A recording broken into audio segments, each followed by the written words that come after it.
भारत और न्यूजीलैंड के खिलाफ टी20 सीरीज में संजू सैमसन का बल्ला नहीं चल रहा है।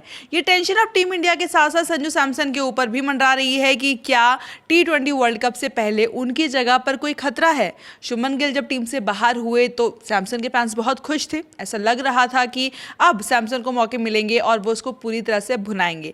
मिर्जा सुकांत है, उनसे समझेंगे कि संजू सैमसन इस कोशिश में कितने सफल हो पाए हैं और अब तक इस सीरीज में खेले गए 3 मैचों में उनका प्रदर्शन क्या कुछ कहता है। सबसे पहले तो आज के प्रदर्शन के बारे में बात करते हैं कि संजू की आज की पारी कैसी रही। भारत के पास 150 के आसपास का लक्ष्य था और ओपनिंग करने होते संजू सैमसन, क्या कुछ हुआ?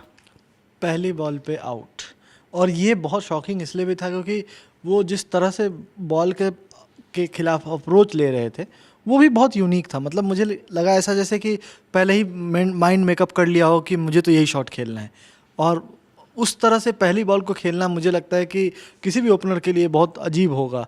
और यही एक सबसे हैरान करने वाली बात है। ठीक है, आप अटैकिंग खेलना चाहते हो, ठीक है, आप चाहते हो एग्रेसिव बैटिंग करना, लेकिन मतलब आप पहले से अगर शॉट भी माइंड मेकअप करके रखो कि मैं यही शॉट खेलूँगा तो फिर बहुत दिक्कत है। क्योंकि जो बॉल थी वो फ्रंट फुट की बॉल थी, उसको सैमसन खेलने चले गए बैक फुट पर, और बॉल जो है वो स्विंग कर गई और नई बॉल थी, ऑब्वियसली विकेट स्टंप को उखाड़ के चली गई।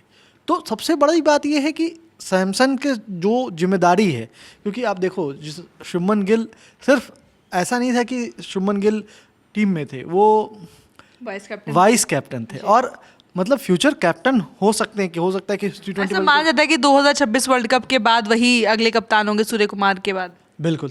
तो स्टेक बहुत हाई है, जब उनकी जिस जगह पे उनको मौका मिला है वो बहुत बड़ा है। तो उस लिहाज से मुझे बहुत निराशा हो रही है कि जिस तरह से शुरुआती तीनों मैच में उन्होंने प्रदर्शन किया। क्योंकि जो सबसे यूनिक चीज़ थी कि ठीक है, अगर ईशान किशन को मौका नहीं मिल रहा होता इन तीनों मैचेस में तो फिर होता है कि चलो ईशान किशन को मौका मिला नहीं तो हमें नहीं पता कि उन्होंने वो कैसा खेलेंगे, क्या पता मौका मिले तो वो भी नहीं चले। लेकिन उनको मौका मिला, वो मौके को भुना गए, और यहाँ पे ईशान किशन मौके को नहीं भुना पाए। और अब 3 मैचों के बाद हो सकता है तिलक वर्मा टीम में आ जाए, तो फिर ये इफ एंड बट्स तो होने वाला है। यानी कि तिलक वर्मा की जो दावेदारी है वो भी थोड़ी सी मजबूत होती दिख रही है। आपको बता दें कि तिलक वर्मा इंजर्ड है, इस वजह से न्यूजीलैंड के खिलाफ 5 टी20 मैचों की सीरीज में वो नहीं खेल रहे हैं। संजू सैमसन ओपनिंग कर रहे हैं और जैसे सुकांत ने बताया कि ओपनिंग में उनका बल्ला चल नहीं रहा है। आपको लगता है कि कहीं ना कहीं थोड़ा सा अनफेयर एक तरीके से संजू सैमसन के साथ हुआ कि जब वो फॉर्म में थे तब उनको पोजीशन नहीं मिली और अब जब पोजीशन मिली है तो उनका फॉर्म उनका साथ नहीं दे रहा है? कुल मिलाकर के कहानी यही है रिया। और ठीक है, साउथ अफ्रीका के अगेंस्ट उन्होंने रन बनाए थे, 38 रन बनाए थे, लास्ट मैच में उनको मौका मिला था, और वही कारण था कि कॉन्फिडेंस टीम ने जताया और लगा कि हाँ चलो ठीक है यही हमारा फाइनल है। लेकिन उसके बाद जैसे ही मौका मिला, अब हो गया, फिक्स हो गया कि संजू सैमसन तब तक इस मुंह लटका करके बैठे होते थे डगआउट में, और उनके फैन आर्मी सोशल मीडिया पर एकदम हल्ला मचाए रहती थी कि कब मिलेगा मौका, कब मिलेगा मौका। और इसलिए भी क्योंकि जो आपने एक बात बोली ना कि जिस समय फॉर्म में थे उस समय उनको बाहर किया गया, क्योंकि एशिया कप से जस्ट पहले वो बहुत अच्छे लय में थे और लगातार स्कोर कर रहे थे, और उसके बाद अचानक से उनको, पहले तो आप 3 4 5 नंबर पे ले आए, ठीक है 5 नंबर पे आप उनको खिलाना चाहते हो, उसमें भी आप फिक्स नहीं है नंबर, कभी 5 कभी 4 कभी 3। हमने लॉजिक सुन चुके हैं, पहले ही बहुत बात कर चुके हैं कि हम फ्लेक्सिबिलिटी चाहते हैं, टॉप ऑर्डर, ओपनर और ये सब बातें। लेकिन उसके बाद अब आप उनसे चाहते हो कि ओपनिंग भी वो करे। लेकिन जब कोई प्लेयर लगातार इस तरह से उसके साथ एक्सपेरिमेंट हो, और जब उसको पता हो कि ईशान किशन भी है टीम में और वो भी एक जगह के लिए दावेदार है, तो प्रेशर तो होगा।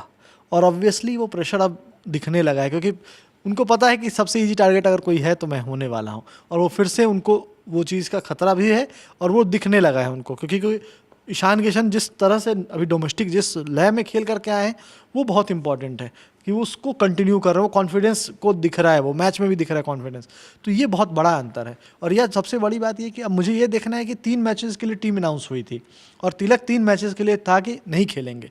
अब चौथे मैचेस के लिए वो टीम में थे, चौथे मैच में वो टीम में हैं, तो अब ये देखना होगा कि तिलक वर्मा चौथे मैच में आते हैं या फिर संजू सैमसन को अभी 2 मैच के लिए और मौका मिलता है कि ठीक है अभी मौका है, कुछ करके दिखा दो, क्योंकि फिर वर्ल्ड कप शुरू होगा, उसके बाद फिर मौका नहीं मिलेगा। तो वर्ल्ड कप से पहले ये आखिरी सीरीज़ है T20 सीरीज़ जो कि भारतीय टीम खेल रही है। इसी सीरीज़ के ज़रिए एक तरीके से आप कह सकते हैं कि तैयारियों का आखिरी जायज़ा लिया जा रहा है। ये समझा जा रहा है कि कौन सा प्लेइंग कॉम्बिनेशन टीम के लिए काम करता है। मैनेजमेंट एक एक परफॉर्मेंस पर बहुत बारीकी से नज़र रख रहा है, क्योंकि स्क्वाड में जो खिलाड़ी शामिल हैं उनको मौका मिलेगा तो किस नंबर पर बल्लेबाजी करेंगे, फिलहाल कुछ तय नहीं है। तो संजू सैमसन को अगले मैच में मौका मिलता है या नहीं, ये देखना पड़ेगा। और क्या तिलक वर्मा की वापसी होती है, उनकी वापसी से क्या कुछ समीकरण बदलेगा, ये सारी अपडेट्स हम आप तक पहुंचाएंगे। मेरा नाम है रिया, साथ है सुकांत, कैमरा के पीछे प्रशांत, और आप खेल जगत से जुड़ी तमाम खबरों के लिए देखते रहिए ललन टॉप स्पोर्ट्स।